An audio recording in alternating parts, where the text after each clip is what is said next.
Shalom, selamat pagi Bapak Ibu Saudara yang terkasih dalam Tuhan. Kita bersyukur untuk pagi hari yang indah ini. Kita boleh memuji, menyembah, muliakan Tuhan. Dan kita akan mendengarkan firman Allah terambil dari Keluaran pasal 32. Nah, dalam bagian ini kita melihat kegagalan bangsa Israel untuk tetap setia menyembah Allah, ya.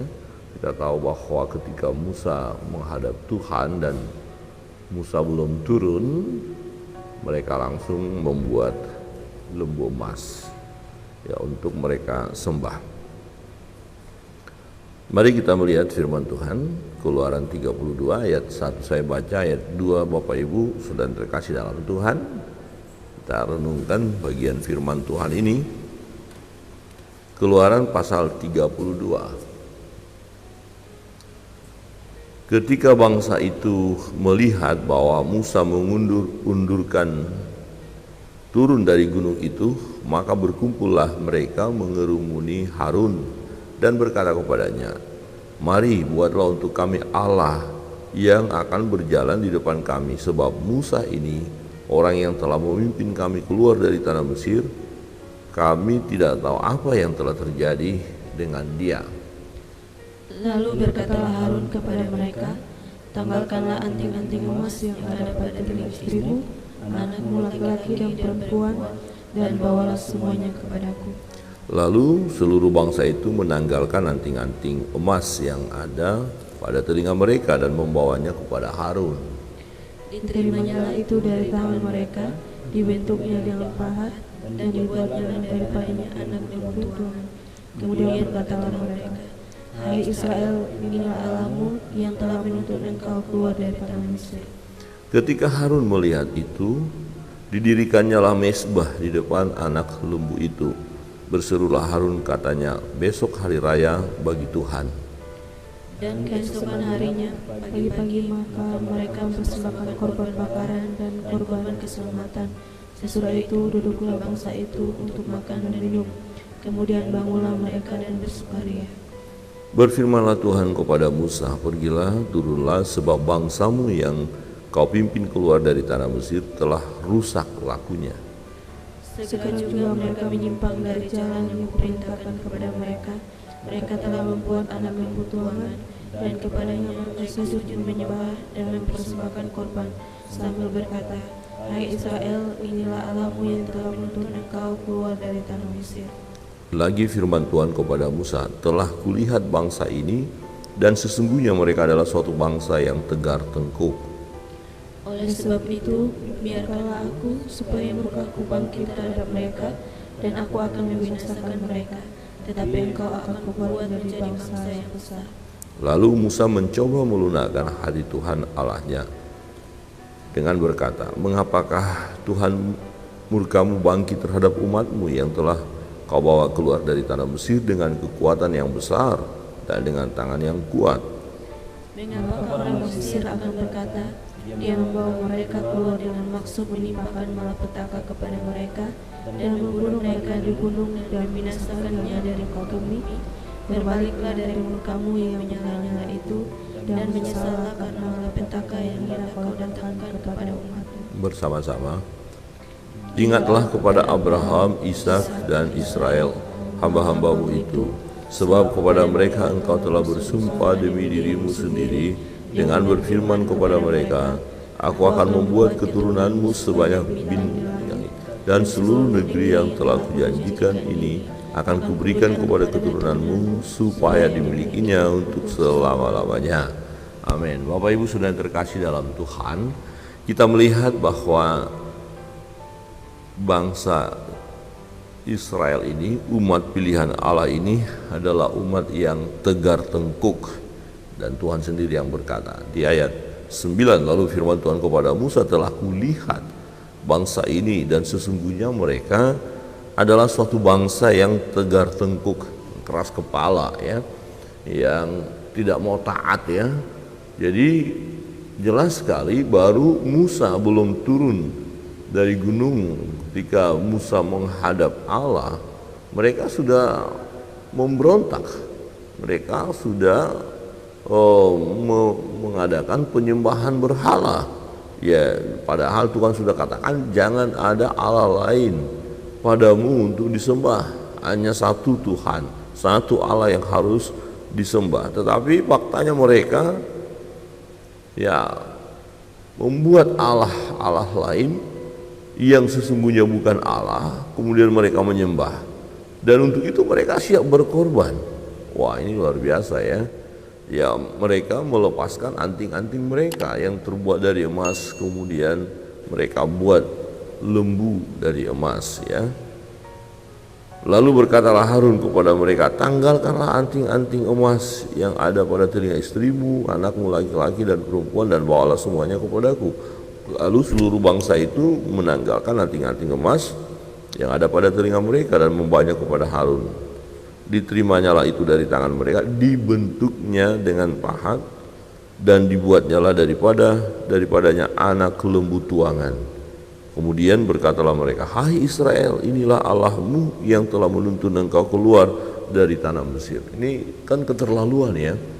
Jadi buat Allah lain, buat patung ya lembu emas itu, dan kemudian dikatakan inilah Allahmu, hai Israel, yang menuntun engkau keluar dari Mesir. Padahal benda itu baru mereka buat pada saat itu ya, baru mereka bentuk ya, dan itu pun bahan-bahannya dari mereka, emas-emas mereka. Kemudian dikatakan inilah Tuhan Allahmu. Ini kan sesuatu perbuatan yang melawan Allah, meniadakan perbuatan Allah, bahwa sesungguhnya Allah yang membawa mereka keluar dari tanah Mesir, Allah yang membawa mereka keluar dari perbudakan. Tetapi ketika Musa tidak bersama dengan mereka, wah, mereka gelisah ya, mereka mau buat sesuatu ya. Ini di mana pemimpin kita? Mereka tadi katakan tentang Musa, kita tidak tahu apa yang terjadi dengan dia. Nah, terus siapa yang akan memimpin kita setiap kali kita berjalan? Nah, siapa Allah kita? Ya kalau gitu dibuat aja gitu loh kira-kira. Memang satu sisi mereka sepertinya kalau berjalan bersama dengan Allah mereka tenang, tetapi persoalannya Allah yang mana? Iya kan? Jadi mereka sedang berjalan dan mereka mau dituntun oleh Allah. Nah, karena mereka tidak melihat Musa bersama dengan mereka tidak tahu, tidak melihat Allah, tidak tahu siapa Allah, boleh dikatakan begitu. Akhirnya mereka punya ide yang menurut mereka bagus ya, supaya mereka lebih yakin bahwa Tuhan bersama dengan mereka, maka mereka buat patung lembu emas itu, dan itu adalah sesuatu yang tidak berkenan kepada Allah. Nah, oleh karena itu Allah hendak membinasakan umat itu ya. Ayat 7, berfirmanlah Tuhan kepada Musa, pergilah, turunlah, sebab bangsamu yang kau pimpin keluar dari tanah Mesir telah rusak lakunya. Jadi penyembahan berhala, membuat sesuatu benda-benda untuk kita sembah, itu adalah perbuatan yang tidak berkenan kepada Allah. Itu namanya akhlak, lakunya rusak ya, telah rusak lakunya, perbuatannya rusak. Nah, bagaimana mungkin langsung melupakan Tuhan, padahal sudah merasakan dan menikmati perbuatan Tuhan yang ajaib, namun mereka tetap mau buat Allah-Allah lain untuk mereka sembah. Ini keadaan umat yang tegar tengkuk ini, inilah yang menyedihkan hati Tuhan. Nah, kira-kira kalau bangsa Israel lakukan begitu, mungkin kita bertanya, ada enggak orang Kristen sekarang seperti itu? Oh, ada sekali ya. Ya, hari Minggu ke gereja, oke, tapi hari-hari lain dia menyembah berhala, dia menggunakan kekuatan-kekuatan yang bukan dari Tuhan. Ya, dia bisa juga melakukan pemujaan kepada nenek moyang, kepada roh-roh lain. Ya, jadi itu mendugakan hati Tuhan. Jadi tidak boleh ada Allah lain yang harus kita sembah. Hanya Tuhan yang harus kita sembah, yaitu Tuhan kita Yesus Kristus. Ya, hanya Dia yang kita sembah, Allah yang hidup. Saudara yang terkasih dalam Tuhan, lihat bagaimana bangsa ini yang tegar tengkuk ini, terlalu mudah mereka mengabaikan Allah, terlalu mudah mereka meninggalkan Tuhan, dan akibatnya nanti 3.000 orang yang harus mati ya, karena saudara, karena mereka tidak bertobat ya, karena Tuhan perintahkan Musa untuk nanti ya memberikan peringatan kepada mereka dan sekaligus disiplin. Musa katakan, siapa yang mau di pihak saya, mari datang ke saya. Dan tidak semua datang kepada pihaknya Musa, berarti yang lain melawan. Kemudian Musa katakan, oke, kepada mereka-mereka yang memihak kepada Musa katakan, ambil pedang, ya tebas, kalian harus saling bunuh. Ya, dan 3.000 orang ya dikatakan tadi bahwa meninggal. Ya bukan berarti ada kekejaman di situ, enggak. Ya upah dosa dalam maut. Jadi yang tidak bertobat ya harus dibunuh. Saudara yang terkasih dalam Tuhan, ya kita melihat di sana bahwa terlalu mudah umat ini menyimpang. Ayat 8 kata, segera juga mereka menyimpang dari jalan yang kuperintahkan kepada mereka. Segera juga. Jadi terlalu gampang hilang kendali. Nah, ini menggambarkan kita manusia. Ya, sekalipun kita katakan sekarang kita orang percaya, kita orang Kristen, kita sungguh-sungguh, tetapi peluang kita untuk melenceng, untuk melakukan perbuatan yang di luar kehendak Tuhan itu selalu ada. Ya, menyimpang dari jalan yang diperintahkan Tuhan itu bisa terjadi dalam hidup kita. Ya, untuk itu kita harus ya waspada, jangan sampai kita mengikuti jalan-jalan lain yang tidak sesuai dengan firman Allah. Jadi yang kita lakukan adalah tetaplah berpegang teguh kepada firman. Amin. Tetap berpegang teguh kepada firman. Jangan tergoda dengan Allah-Allah lain, jangan tergoda dengan mujizat-mujizat yang bukan dari Tuhan. Jangan tergoda dengan kuasa-kuasa ya yang sepertinya memberikan kita ketenangan, sepertinya memberikan kita satu hal yang hebat, yang wah. Ya, tetapi itu bukan dari Tuhan, maka tolak. Jangan mau mengikutinya. Jangan menyimpang, jangan buat ya patung untuk kita sembah, lembu emas untuk kita sembah. Jangan kita buat seperti itu. Nah, umat ini melakukannya ya. Ya, segera juga mereka menyimpang dari jalan yang kuperintahkan kepada mereka. Mereka telah membuat anak lembu tuangan dan kepadanya mereka sujud menyembah dan mempersembahkan korban sambil berkata, "Hai Israel, inilah Allahmu yang telah menuntun engkau keluar dari tanah Mesir." Nah, salah satu kelemahan di sini tidak hanya umat ya. Ya, kita tidak bisa menyalahkan sepenuhnya umat, tapi juga Harun sebagai pemimpin. Ya, kita tahu Musa dan Harun memimpin. Ketika Musa naik ke atas gunung menghadap Allah, harusnya Harun bertanggung jawab. Harun menguatkan umat itu dan harus berkata, tidak boleh kita buat penyembahan seperti ini.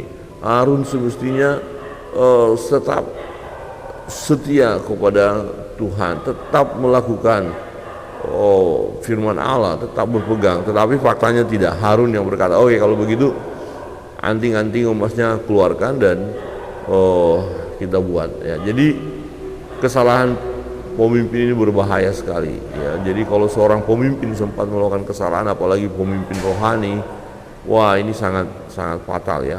Nah, sekarang banyak pemimpin rohani yang mulai melenceng. Ini sangat berbahaya sekali karena dia akan diikuti oleh banyak orang. Satu orang pemimpin rohani yang melenceng, maka begitu banyak orang yang akan mengikuti jalannya ya melenceng itu.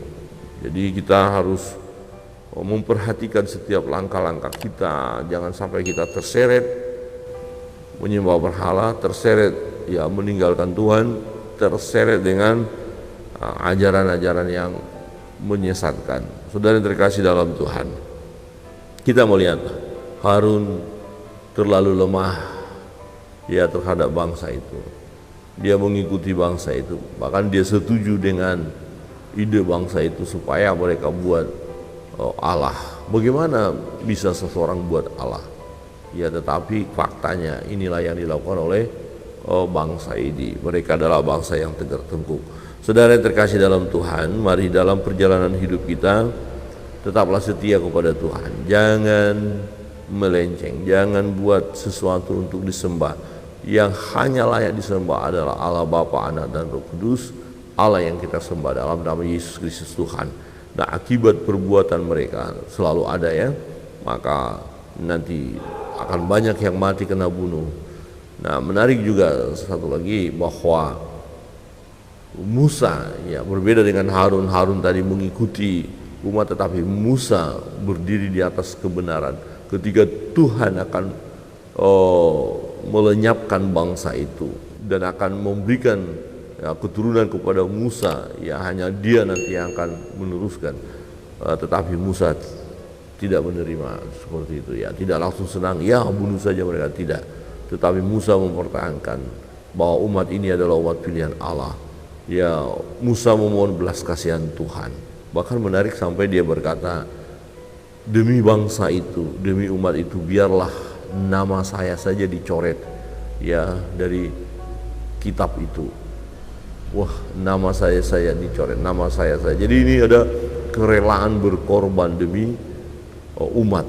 Ya, seorang pemimpin sepertinya ini yang harus kita mau teladani ya, seperti Musa. Memang dia nanti marah ketika dia turun dan dilihat keadaan umat begitu, dia marah.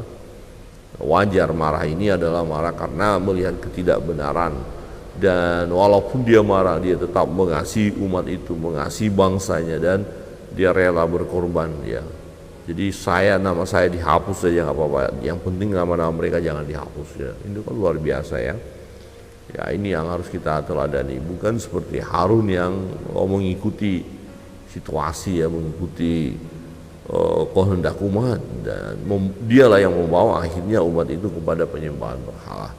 Bapak Ibu Saudara yang terkasih dalam Tuhan, mari mempertahankan hidup kita untuk tetap menyembah Allah. Jangan buat berhala di dalam hidup kita. Ya kita hanya fokus menyembah Tuhan apapun situasi, kondisi yang ada. Tidak ada alasan bagi kita untuk tidak menyembah Allah. Tidak ada alasan bagi kita untuk menyimpang ya dari jalan yang benar. Mestinya kita harus pertahankan jalan yang benar itu, dan pada akhirnya kita tahu Tuhan memberkati kita, Tuhan memulihkan keadaan kita, Tuhan memberi yang terbaik bagi kita. Amin. Kiranya Tuhan Yesus memberkati kita sekalian. Mari kita terus semangat dalam menjalani kehidupan kita sepanjang hari ini. Kita akan naikkan doa-doa kita, apapun yang menjadi beban pergumulan kita, mari datang kepada Tuhan. Kita bawa dalam doa permohonan kita dengan penuh ucapan syukur. Percayalah, Dia Tuhan yang memberi yang terbaik bagi kita. Kita naikkan satu pujian.